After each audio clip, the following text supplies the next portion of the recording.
Assalamualaikum warahmatullahi wabarakatuh. Terima kasih untuk kalian yang telah mengklik video ini. Di video kali ini, aku akan membahas tentang pembunuhan berantai.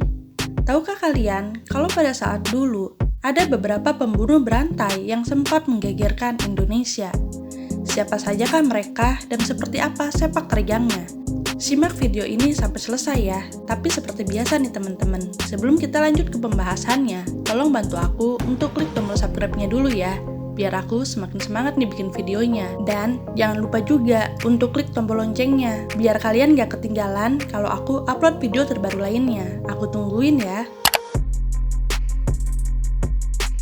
Oke, terima kasih teman-teman. Sekarang yuk kita lanjut ke pembahasannya. 1. Tubagus Yusuf Maulana. Tubagus Yusuf Maulana alias Usep adalah seorang yang mengaku dukun dan dapat menggandakan uang secara gaib. Ia mencoba menipu para korbannya yang ingin menggandakan uang dengan melakukan sebuah ritual. Namun, alih-alih digandakan, Usep dibantu 5 orang lainnya malah melakukan pembunuhan berantai pada para korbannya. Aksi bejatnya tersebut harus berakhir pada tanggal 23 Juli 2007. Peristiwa itu terkuak ketika Dewi dan anaknya melaporkan kehilangan suaminya yang bernama Anto pada polisi di tanggal 23 Juli 2007. Dewi mengatakan Anto telah menghilang selama 4 hari. Pada polisi juga Dewi mengatakan bahwa Anto pergi menemui seorang dukun di desa Cikareo, Lebak, Banten, untuk menggandakan uang sebesar 200 juta rupiah menjadi 2 miliar rupiah bersama 2 rekannya, Samali dan Nasrun. Namun, hingga 4 hari berselang, Anto tak kunjung kembali pulang. Menerima laporan tersebut, polisi pun segera mendatangi tempat praktek Usep. Saat didatangi, Usep yang sedang melakukan praktek pun segera diamankan oleh polisi. Di hari yang sama, kelima pelaku lainnya yang membantu Usep juga ditangkap. Mereka adalah Nurjali, Yana, Yusuf, Muhtar, dan Karma. Pada para pelaku, polisi pun menanyakan keberadaan Anto dan 2 rekannya yang disinyalir datang ke tempat praktek Usep. Akhirnya, Usep dan rekannya mengakui telah membunuh Anto, Samali, dan Nasrun. Malam itu juga, polisi meminta Usep dan kawan-kawan menunjukkan lokasi di mana Anto dikubur. Usep pun membawa polisi ke sebuah hutan di kampung Ciburuy dan menunjukkan lokasi di mana Anto dan 2 rekannya dikubur. Setelah digali, polisi menemukan 3 jasad yang diperkirakan Anto, Samali, dan Nasrun. Kondisinya sudah mulai rusak dan membusuk. Aksi keji Usep pada Anto dan 2 rekannya dilakukan pada tanggal 19 Juli 2007. Saat itu, Anto dan 2 rekannya berniat untuk menggandakan uang pada Usep. Usep pun membawa ketiganya ke hutan Ciburai untuk melakukan ritual. Di sana, Usep menyuruh Anto dan 2 rekannya untuk menggali lubang sebagai salah satu dari proses ritual. Anto dan 2 rekannya pun menuruti saja perintah Usep pada saat itu. Setelah selesai menggali lubang, Anto dan 2 rekannya diminta untuk meminum air yang telah disiapkan Usep. Ternyata, air tersebut telah dicampur dengan racun, hingga akhirnya Anto dan 2 rekannya pun tewas di tempat. Anto dan kedua rekannya kemudian dikuburkan di lubang yang telah Anto dan kawan-kawannya gali. Kemudian, Usep dan kelima pelaku lainnya membawa semua harta benda yang dibawa oleh Anto dan 2 rekannya pada saat itu. Dari hasil penyelidikan, diketahui ternyata pembunuhan pada Anto dan kedua rekannya bukanlah hal pertama yang dilakukan oleh Usep. Dan ternyata aksi pembunuhan tersebut adalah aksi pembunuhan berencana. Diketahui juga, pada tanggal 17 Mei 2007, Usep dan pelaku lainnya melakukan hal yang sama pada 5 korban yang bernama Oon, Salikun, Imik, Yudi, dan Umron. Kelimanya dibunuh dengan cara yang sama dan dengan motif yang sama, di mana Usep menipu untuk menggandakan uang. Namun kemudian, kelimanya justru dibunuh dan diambil semua hartanya. Kelima korban dikuburkan tak jauh dari lokasi Anto dan 2 rekannya dikubur, jaraknya sekitar 1,5 km. Keesokan harinya, atau pada tanggal 24, polisi pun melakukan penggalian lagi di lokasi yang Usep tunjukkan, dan ditemukan jasad kelima korban tersebut. Total 8 korban yang telah ditemukan, dan polisi pun melakukan otopsi pada ke-8 jasad tersebut. Polisi pun meminta pada masyarakat yang merasa kehilangan keluarganya untuk melapor ke kantor polisi. Sungguh sangat sadis sekali apa yang dilakukan Usep dan kelima pelaku lainnya. Untuk mempertanggungjawabkan perbuatannya, Usep dan kelima pelaku lainnya diberikan hukuman yang beragam. Usep sendiri telah dieksekusi mati pada tanggal 18 Juli 2008 lalu. Sementara 5 pelaku lainnya yang diberikan hukuman beragam mendapatkan hukumannya masing-masing. Oyon, salah satu pelaku yang diberikan hukuman mati juga, mencoba beberapa kali mengajukan banding namun ditolak. 2. Bae Kuni. Pada tanggal 8 Januari 2010, warga Cakung, Jakarta Timur digegerkan dengan penemuan mayat tanpa kepala di samping jembatan Kanal Timur. Keesokan harinya, pada tanggal 9 Januari, tak jauh dari banjir Kanal Timur, ditemukan lagi potongan kepala di dalam sebuah plastik putih.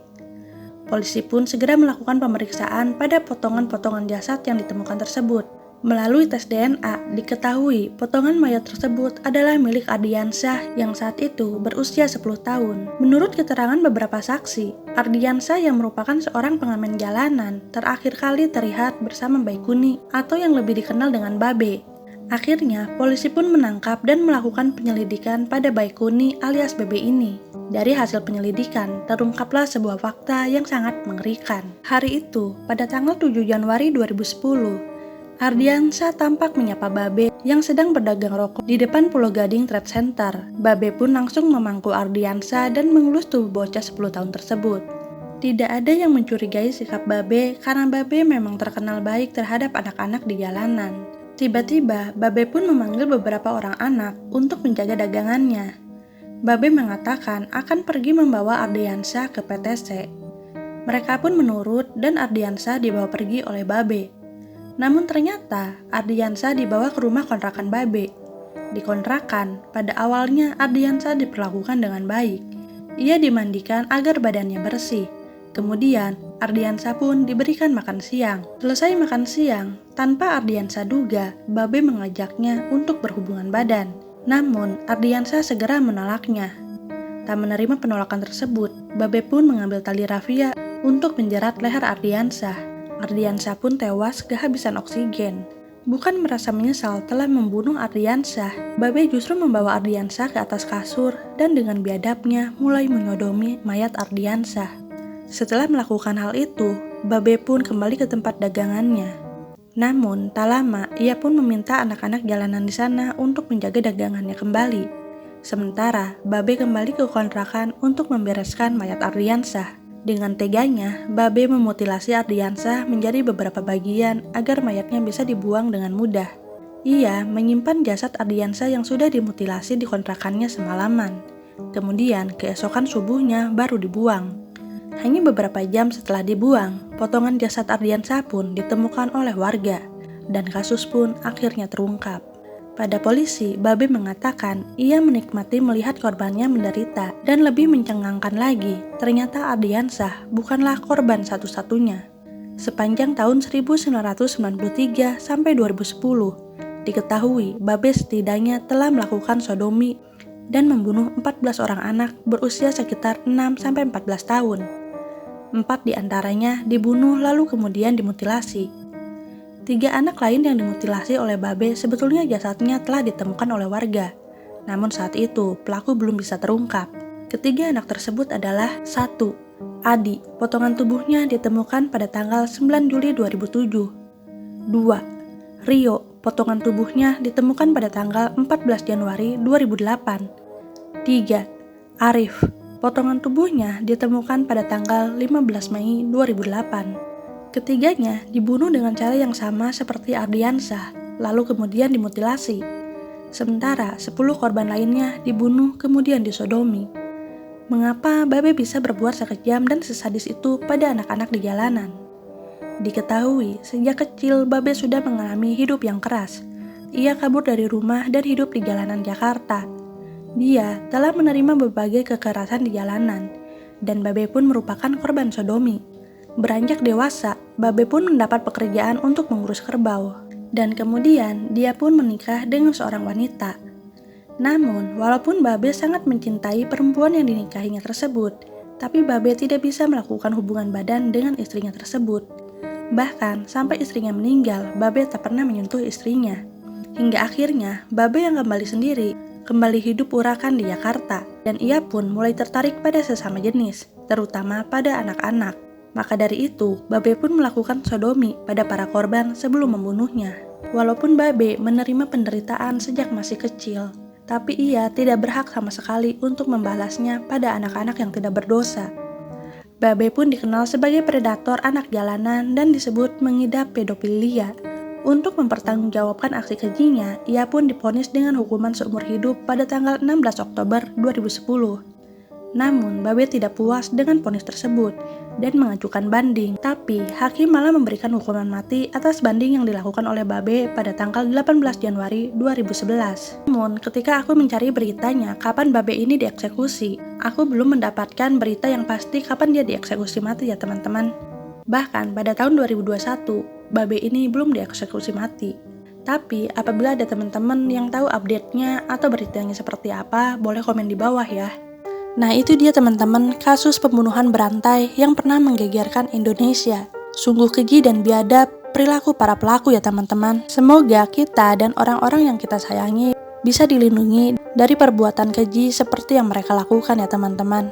Terima kasih untuk kalian yang telah menonton video ini sampai selesai. Tolong bantu aku untuk klik tombol like dan share-nya kalau kalian suka sama video ini. Assalamualaikum warahmatullahi wabarakatuh.